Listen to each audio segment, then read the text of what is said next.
Seriously, Bud is brought to you by OmniSend. OmniSend is a top choice for email and SMS marketing on WordPress, perfect for WooCommerce shops. Easily connect with customers and send out awesome campaigns every day. We'll be back in a bit to tell you about our other friendly sponsors. Hello, my name is Bree, and welcome to Seriously, Bud, a podcast featuring an unexpected conversation with someone from the WordPress community. And now it's time for our host, my dad, Bud Kraus. Thank you, Bree. You know, I had so much fun last time speaking with Olga Gleckler that I thought I would do this all over again. Now, I'll be back at the end to give you my thoughts about this week's episode. It's number 72. So here we go. Winstina Hughes, welcome to Seriously, Bud. Now, I have to say, for anyone that's listening, we've known each other a long time. And in fact, you're like, I think, one of the very first people I ever met in the WordPress world. You know the story. When I met you, I said, I want to get to know Winstina because she seemed like one of the cool kids. And so we got to meet each other and know each other. And I think it was WordCamp. Well, what was the WordCamp that you were organizer for? Well, yeah, tell me about that. We met at WordCamp New York City at the United Nations. We did. Yeah, I was one of the co-organizers, and I was actually a speaker wrangler. We called them wranglers back then. So I was a speaker wrangler with one other person. Two of us selected speakers that year for WordCamp New York City. Yes. And for some reason, I was picked. I'm glad you're laughing. You're making me feel much better. Well, I don't know why. You know, it's just one of those things. Well, we did blind selections, so you were clearly selected because. Yes, because I'm blind, right? Is that why? Wow. Okay, that's messed up, but and it's not messed up. That was. Okay. Wow. That's wow. No, see, that was a perfect place for you to say, you know what? Okay, I'm not going to say it. Seriously, Thank you, Winstina. You did it. All right. So, all right, let's get serious. Seriously, let's get now. I'm not going to ask everything about you because we could go on forever, but I'm going to just jump to the thing that kind of intrigues me the most. You play violin? Is that right? I started learning a couple of years ago. I started to learn how to play. Wow. Yeah, I've always wanted to learn how to play. I wanted to learn how to play when I was in elementary school, I think. Right. Probably like around the age of 8. Just the first time I saw it and I heard it, it just it moved my soul. There's something about there's just something about the sound. All is right with the world when I hear it Yeah. So what kind of music? Do you play classical music? I'm assuming that's what you play? Well, I started off taking lessons. You mean you're not self-taught? No, absolutely not self-taught. It was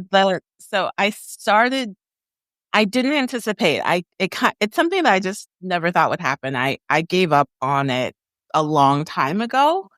Couldn't afford it when I was growing up, and my mom knew it's something I always wanted to learn how to play. We just couldn't afford the instrument, and the programs that I were in, they didn't have lessons, and so it wasn't an option. But my mom knew it's something I always wanted, and my younger sister actually, she used to take violin lessons, and our school. I believe the middle school, the elementary and middle school that was going to cover the cost of the instrument. So it wasn't, there was something, I can't remember, but there was something that removed the cost for her to play. Or she was able to learn how to, either they were offering lessons or they helped cover the cost of the violin or something along those lines. Or maybe by that time we were just doing better. Because my mom, she'd moved into a managerial position, but our family was able to afford for my sister to take lessons. And so my mom knew that that's something that I always wanted to do. And so like at a milestone birthday of mine, she asked me, she's like, "Do you still want to take violin lessons?" And I was like, "What? You remember?" Wow, nice. Yeah. Well, your mother, who I have met, would say something like that. Yeah, Yeah. she would. Yeah. Well, my mom she definitely has her fans. That's for sure. She has her fans and her fans speak up for her. So, so you clearly, yeah, you're a fan of mommy. So yeah. Well, because they made a fool out of myself in front of her, so of course I'm a fan. Okay, so too much inside baseball here. Too much. Okay. So I Yeah. was there.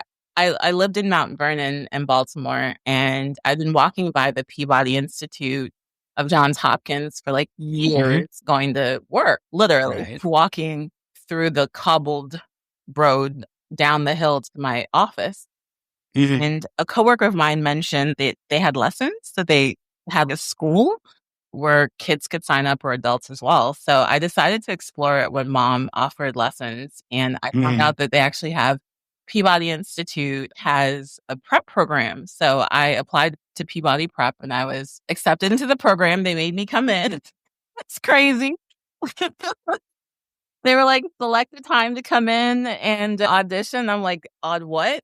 And you did. So, yeah. But you didn't know. Yeah, but you were just learning. Well, I'd never held a violin before, so I got there and I like entered the room and I'm like, I've never played before. How difficult was it for you to learn to read music? I'm still learning how to read music. Music is like math. That's like the best way I can. Yeah.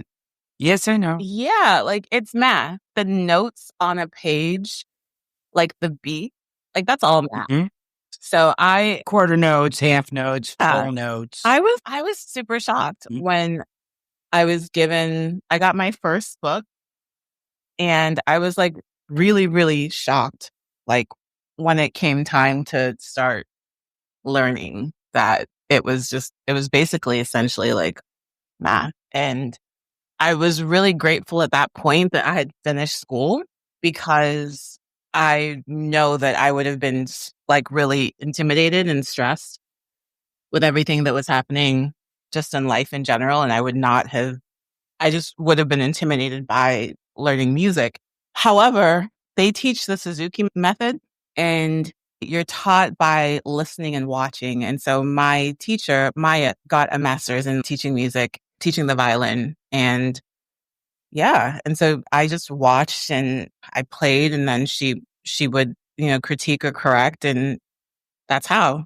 Yeah. So now you practice, I'm assuming, every day, or as much as you can, or once a year. I know, right?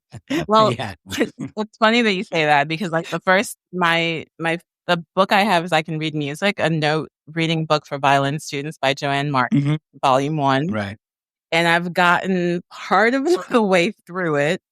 But honestly, I moved for a new role, and I was unable to sign up and to continue taking lessons at Peabody Prep.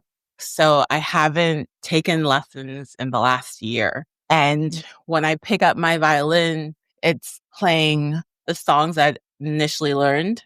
But in terms of growth and learning new songs, I haven't taken lessons in a year. Now, you mentioned, I know that you went to Rutgers. Yes. And remind me, what did you study at Rutgers? I went to Rutgers for undergraduate and also for graduate. Well, I was a Rutgers College undergraduate student, and I got my major at the Edward J. Blaustein School of Planning and Public Policy. So my background is in planning and policy. And then I also got my master's from the Blaustein School as well. And so I'm a double Blaustein grad. And in undergrad, I focused on housing. And in grad school, initially it was real estate development. My interest in transportation it grew as I was. Yes. That's what I want to hear, because I love transportation. Yes. You've told me this before. So yes, Yes, I do. And so I end up pivoting and doing transit-oriented development. And then when I graduated, I worked at a state department of transportation.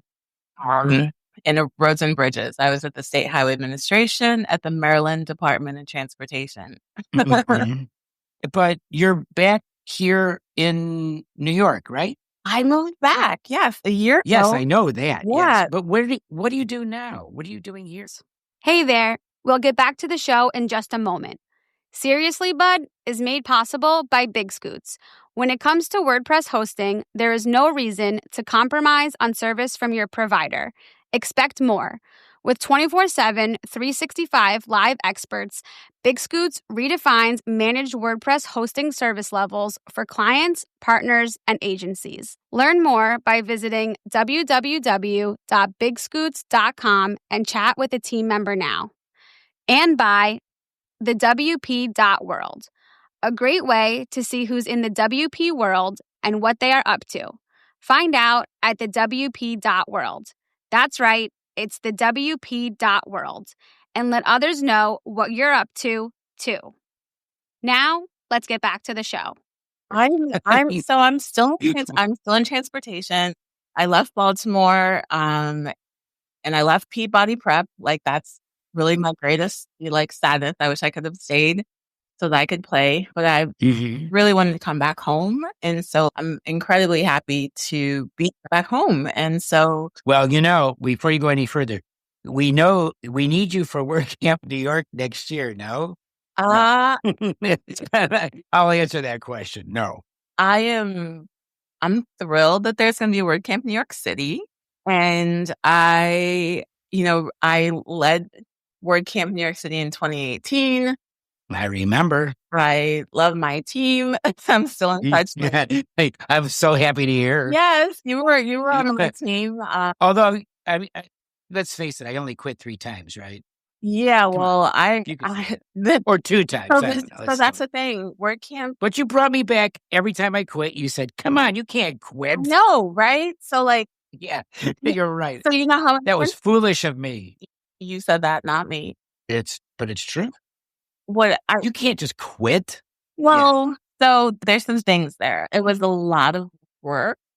Yes, it was for you. Yes, and I moved to Maryland right after I'd started. That's right. The role. Yeah. So I was doing long distance in a lot of ways. I had to rely on our team to finalize the venue and yes. Yeah. So and then I'm quitting on you in the middle of it all. What a great I mean, Winstina, too, right? At least we live to talk about it. Yeah, we live to talk. So we live to talk about it. And so yes, we do. This coming WordCamp, I am really excited that there's going to be WordCamp New York City, and I'm thrilled that we are going to have new people, going to be part of that team. That's right. And I am. We can come and have fun. Exactly. I am looking forward. Me too. It'll be so much fun just to be regular people at WordCamp New York. Yeah. I'm looking forward to it. Yeah. And they won't be asking me because they know better. And I've aged out of WordCamp organizing. Okay, come on, I've aged out. I don't think you aged out of it. Oh, sure, I'm tired. Well, that's what I mean. It does. Because after WordCamp New York City, I was brought on to help with WordCamp US as a speaker organizer for the one. Was it 2021? I don't know. The one that never happened. No, 2021 happened. 2020 didn't happen. No, so was it 2021 or 2020? Who knows? Let's see. Let me pull it up. Okay, while you're doing that, I'm going to ask you another question, okay? Which is, how many cousins do you have? You know where I'm going to go in a second. Come on, you can answer that question. No, I have quite a few. I have quite a few cousins. I have quite a few cousins from aunts and uncles. And I also have cousins from close family friends. So my mom and dad's friends, very close. I consider, so many family. Yes, some of them as family. And then my mom's sisters and her brothers also have kids as well. And so I'm actually the second oldest cousin, and I'm the oldest girl cousin. So I'm the oldest girl, and the second oldest overall. And I have several younger cousins, and I also have a younger sister. And so, yeah, I have quite a few of them.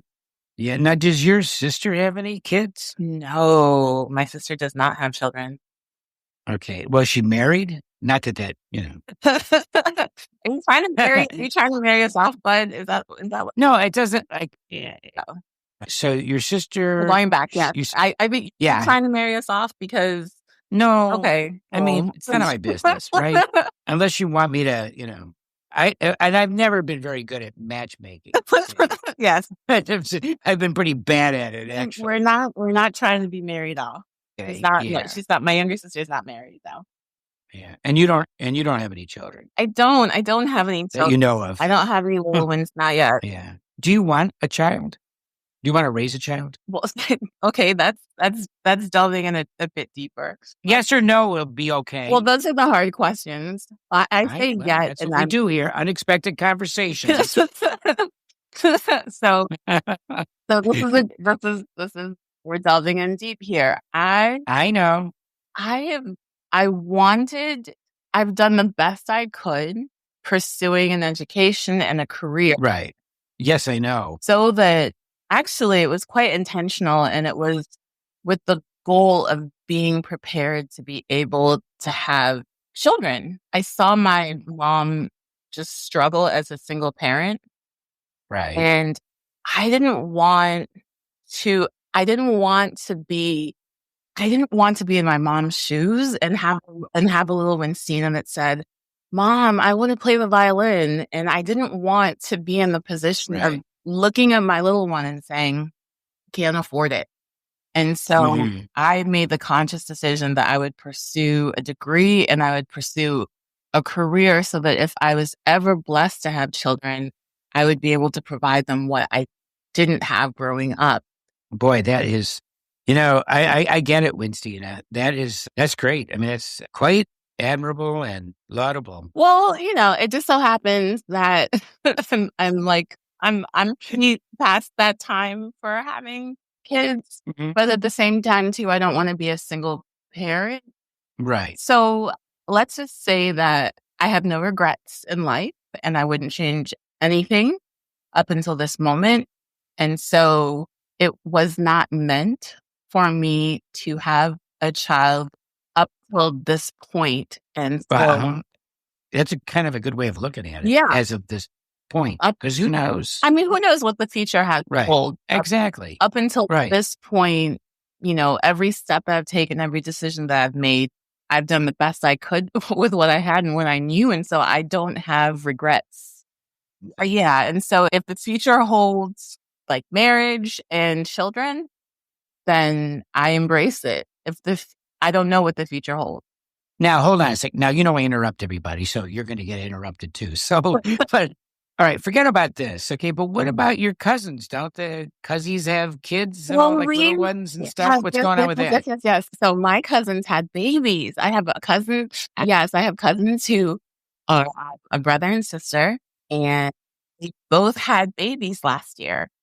And it wasn't planned. So my younger cousin, the second and oldest girl, had a girl, and then my younger cousin, the boy, the second oldest boy, he had a boy. And so to be perfectly honest, like his mom and my mom are kind of at the point where they have no expectations of being grandparents. And so when she found out that she was going to have two, she was really excited. And I'm excited because we don't have any babies in the family. And nice. Yeah. Oh, God. So your mother must be like going, we have a word for that. She's kvelling. You know what kvelling means? What does that mean? It's a Yiddish word. It means like she's like overjoyed. Okay. She's kvelling. Your mother's kvelling. I couldn't resist. But no, your mother must be very happy, right? She's... Oh, no? It's a bittersweet thing because they're so much older and now that their children in the family. She also has two daughters who don't have kids either. And so we were at the christening recently. I went down for the christening. And both of them got christened at the same time. So we have my girl cousin, she chose the name Grace for her daughter. And that is, I couldn't have chosen really a better one. Like Grace is such a beautiful name. Great name. Yeah. When she told me, yeah, isn't it? I mean, what could be better than that? I don't know. For someone to call you Grace, like to be, to be.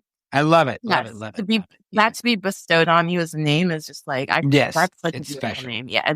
It's a wonderful name. Yeah. And so, we have Grace, and then my cousin, he has a boy and he's super private, so I won't share his name. But, we were at the christening, and I'm just looking at these little babies that they're holding. And my aunt transference to me, and she's like, "You're next." I was like, "Really?" Really? Like, I literally am out of the line of fire now that we have the next group of babies. And instead of letting me stay outside of the line of fire, you're going to direct, pointedly look at me and say that I'm next. So how old is Grace now? So they're both 1.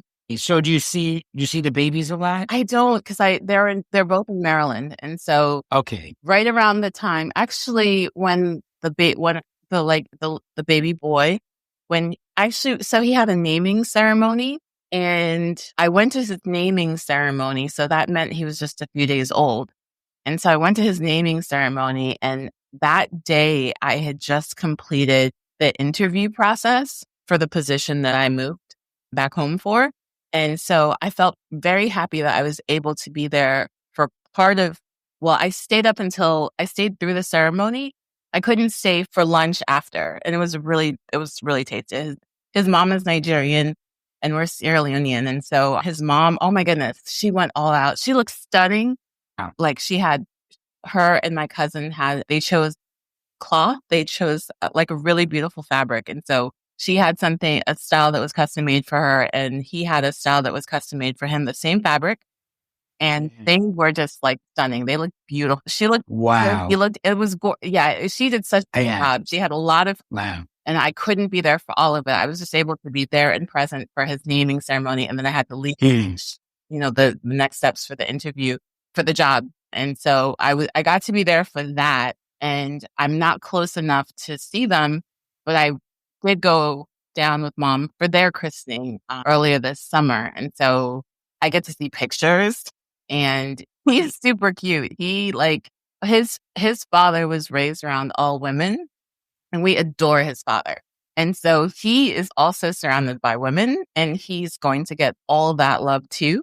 So he's adorable, and he has his father's quality of just knowing that he's loved. And so he knows how to smile, and he's going to be like a ladies' man for sure. Like, oh, we love those kinds. Yes, he's got it from he has it from his dad. His dad. That's great. Yeah, so he's going to be like that. I can tell. I have a 4.5-year-old and a 2-year-old. I'm very excited that you have a grand 2. And you told me that. We're going to be moving down there so we can be with them. I know you said that. Yeah. Well, our house is sold. Did you sell it? Oh, yes, we did. So the house is. We're still living in it, but so. The last time you talked, you had it on the market. Yeah. Well, at the rate we're going, we're going to be homeless. I won't say that. We don't have a place to live yet. Oh, yes. You still have to buy. Well, I think what we're going to do is a short-term rental. Okay. In the Somerville, New Jersey area. Okay. Somerville's gorgeous, by the way. Yeah, I love Somerville. I mean, I'm going to miss this where I live now. Oh, my God. It's not my idea. Okay. It's not my idea to live, but I want to stay married to Arlene, so I'm. I mean, although, the other day she told me, well, maybe you could stay. No, I'm not going to stay. Your wife, your wife is not going to. I don't know why. Yeah, well, you've met her and you know. Yeah, Arlene loves you. She's going to make sure. Hopelessly in love, right? Hold on. Now, I wanted to ask you something about, I don't know. Maybe you've told me in the past, but now, I don't usually talk about WordPress in my podcast, but how did you come to use WordPress? So here's your WordPress journey story. My WordPress journey story. It goes right back to Rutgers. I had an assignment by Professor Winstina, who I connected with him on LinkedIn, and he's actually just the way he inspired me with the assignment that he gave. I see on LinkedIn his students and their enthusiasm with the work, the assignments that that they're completing for him. And so like definitely he had such a huge like impact on me with the assignment that he gave. And that assignment was doing some statistical analysis. We're looking at public health data. And I did, mapping of public health data at the local census tract level, which is super planary. But the long and the short of it is that I was looking at the incidence of disease at the neighborhood level.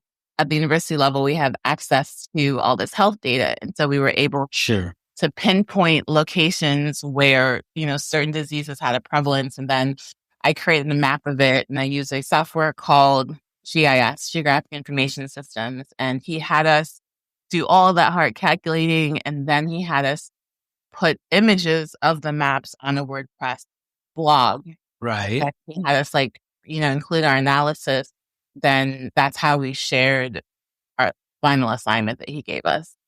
And that's how it started. That's how it started. And then from that point, I continued blogging once I graduated in between undergrad and graduate school. And I was blogging, and then I got recruited by the New York Times as they'd entered into the local news, hyper-local news reporting. And I was doing that where I was doing something like that where I was living when I moved back home to Maplewood, and they were starting a hyper-local news site on a WordPress at that time. And I was blogging on WordPress. And so they were like, we'd like for you to write for us. And so that's wow. Yeah. Yeah. The journey that brought me into. But wait a minute. What about the getting into the WordPress community? I mean, that's like, so far you've told me how I use WordPress. Yeah. What happened to that? Well, how did that happen? So I was blogging and I was writing, and then out of curiosity, I was looking online trying to see how I could learn more. And then I came across the WordPress New York City Meetup group. And living in North Jersey, living in Maplewood, we have a train that goes straight into New York. And so it's like 40-something minute ride or so.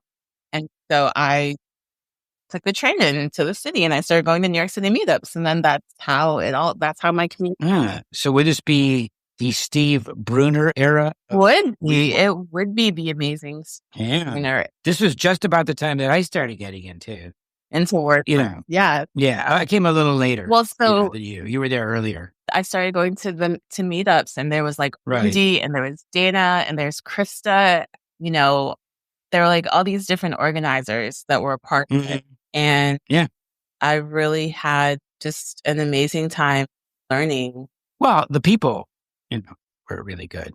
I mean, that's the way So what do you, before we go, I have one other two. And quickies. Chris. Yeah, go ahead. Kevin Christiana, too. I have to include. He also was one of the organizers as well. So. Wow. Huh. Yeah. In New York. Yeah, in New York. And he was really supportive of me becoming a meetup organizer. So him. Oh, that was a little bit before my time. Yeah. I had not gotten into it yet. Okay. So what I want to know, though, is tell me, a little bit about, this is your turn, your time. Hey, how could we not talk a little bit about support, inclusion in tech? Think. Well, wait a minute. Is that Sync? Yes, Sync. Yes. Okay. Yes. Support, inclusion, and tech. Sync. That's a short form for Sync, for support, inclusion, and tech. Right. 3 years. We just celebrated 3 years. Wow. Yes. I'm so very, very proud of what has been accomplished in these 3 years. Wow. 3 years. Yes, 3 years. Yeah. So supporting. But do you, before you go, I have to get this out. Do you support people outside of the WordPress community? It sounds like you do. So support, inclusion, tech is centered on supporting diverse voices in the WordPress space. So it is WordPress space. So it's the WordPress space. And my vision is, as we support speakers and diverse talent in the WordPress ecosystem, that they will start to also speak in other open source communities and also within their professional field as well. And my hope is that the reach of Sync can extend into other communities as well. I do believe that by helping fund speaker travel and helping fund contributors, providing them that level of encouragement and the help and allowing them to to be present and excel in the spaces that they choose to bring their voices to. My hope is that we can start to send them to other conferences and that we can bring Sync to like other communities. Because your organization helped me go to WordCamp Athens or WordCamp Europe. And now I do what I can to give back and donate when I can. And so that's really, so all you sponsors of the Seriously Bud podcast, Omnisend, Big Scoots, and then somebody new that I can't say yet. Mm-hmm. The money that they give me really goes back into organizations like yours and individuals. I want to pass through as much money as I can to support other organizations. So they really get more bang for their buck. That is, it doesn't just stick with me.